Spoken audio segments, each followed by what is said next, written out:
اللہ ملا تو سستا سودا۔ جب اسماعیل علیہ السلام سے کہا نا ابراہیم علیہ السلام نے کہ بیٹا تیرے ذبح ہونے کا حکم ہو چکا ہے، کیا کہتے ہو؟ تو انہوں نے کہا جلدی کرو،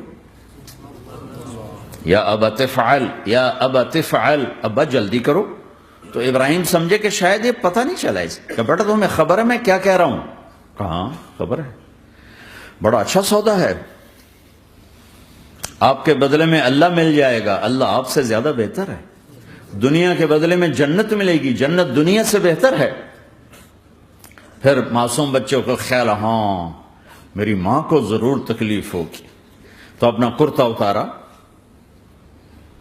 اور اپنے باپ کو دیا کہ یہ کرتا آپ نے میری اماں کو دینا ہے، جب مجھے کبھی یاد کرے گی تو میرا کرتا دیکھ لیا کرے گی، تسلی ہو جائے گی، اور آپ نے اپنے کرتے میں مجھے کفن دے کے ادھر ہی دفن کر دینا ہے، ادھر نہیں لے جانا وہ مکے کی طرف کہ میری ماں کو وہاں تکلیف ہوگی، میرا کٹا سر دیکھ کر بغیر سر کے پورا دھڑ وہ اس کو تکلیف ہوگی۔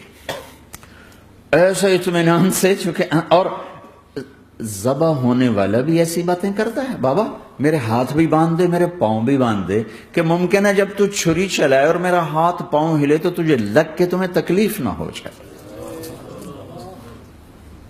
پیسے میں چین ہوتا، زندگی میں چین ہوتا نہیں، اللہ کو پانے میں چین ہے، اور ادھر وہ بھی اللہ کو ڈھونڈ رہا ہے۔ ارے میرے بھائیو، 60 برس کی دعا کے بعد بیٹا ملا، 60 برس دعا مانگی، یا اللہ اولاد دے دے، اولاد دے دے، اولاد دے دے، 60 سال کے بعد اولاد ہوئی، 84 سال کی عمر میں، 80 سے 84 برس کی عمر میں کے درمیان بچہ ہوا ہے۔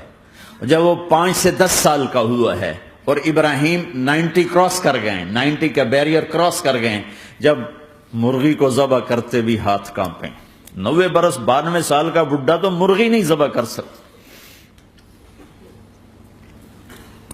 تو اس کو کہا جا رہا بچہ ذبح کر۔ مینا کے پہاڑ سختہ تاری ہے، ہوائیں تھم چکی ہے، سورج مدہوش ہو رہا ہے، آسمان کے فرشتے ٹکٹکی باندھ رہے ہیں اور ان کے سانس اٹک رہے ہیں کہ یہ کیا ہو رہا ہے، کیا یہ بوڑھا کر جائے گا، کیا یہ اپنے بچے پر چھری چلا جائے گا؟ باندھ رہے ہیں ہاتھ اور پاؤں، اور پھر بچے نے کہا تھا مجھے الٹا لٹانا، سیدھا نہ لٹانا، کہیں تیری نظر پڑے میرے چہرے پر اور پھر تو رک جائے، نہیں نہیں نہیں، سیدھا الٹا۔ تلہ للجبین، اسماعیل کی وصیت کو قرآن نے بیان کیا، ماتھا ہے ان کے گھٹنے کو ان کی کمر پہ رکھا اور ایسے سر کے بال پکڑے، ایک ہاتھ میں چھری ایک ہاتھ میں سر کے بال، اور یوں آسمان کو دیکھا، یوں تھوڑا سا اوپر اٹھایا نا تاکہ نیچے سے چھری چلائے۔ وہ چھری چلا کے مطمئن ہے، وہ چھری چلوا کے مطمئن ہے، پتہ چلا کہ میری سوچ غلط ہے، کسی اور طرف سکون ہے، جہاں میں ڈھونڈ رہا ہوں وہاں نہیں ہے، اپنی مرضی پوری کرنے میں نہیں ہے، اللہ کی مرضی پوری کرنے میں ہے۔ یوں پکڑا، گھٹنا رکھا، یوں دیکھا، آسمان کو دیکھنا تھا کہ فرشتوں کی چیخیں نکل گئی، کہ اے اللہ، ہائے ہائے ہائے، کاش وہ مینا کے پہاڑ ہوتے جہاں یہ قصہ ہوا، اب تو حاجیوں کی وجہ سے انہیں توڑنا پڑا۔ اے اللہ، کیا تو مجھ سے ناراض ہو گیا ہے؟ تو یہ سمجھتا ہے کہ اسماعیل کی محبت میرے دل تجھ سے زیادہ ہوگی؟ نہیں نہیں، میرے اندر تو ہی تو ہے، تیرے سوا کوئی نہیں ہے، اور اگر کوئی میرا تو نے امتحان لینا ہے میں حاضر ہوں۔ ایک اسماعیل کیا لاکھوں قربان ہو سکتے، چھری چلا دی۔ اگر میرا رب صرف دیکھ ہی رہا تھا کہ خلیل کہاں تک جاتا ہے، یاری نبھتی ہے کہ درمیان میں ٹوٹتی ہے۔ ارے تم سے بچوں پہ چھریاں نہیں چلوا رہا، تم سے کہہ رہا غلط کام چھوڑ دو، وہ تمہاری ہلاکت اور بربادی کا ذریعہ ہیں۔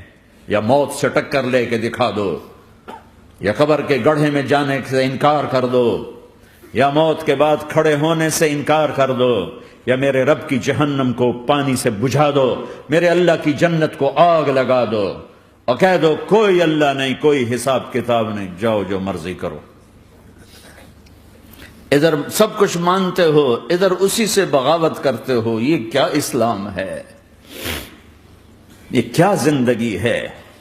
اے اللہ، ناراض ہو گیا ہے کہ میرے دل میں اسماعیل تجھ سے زیادہ نہیں، میرے رب ادھر تو ہی تو ہے، تیرے سوا کوئی نہیں ہے، تو ہی ہے۔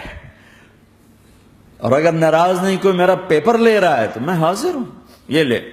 اللہ اکبر۔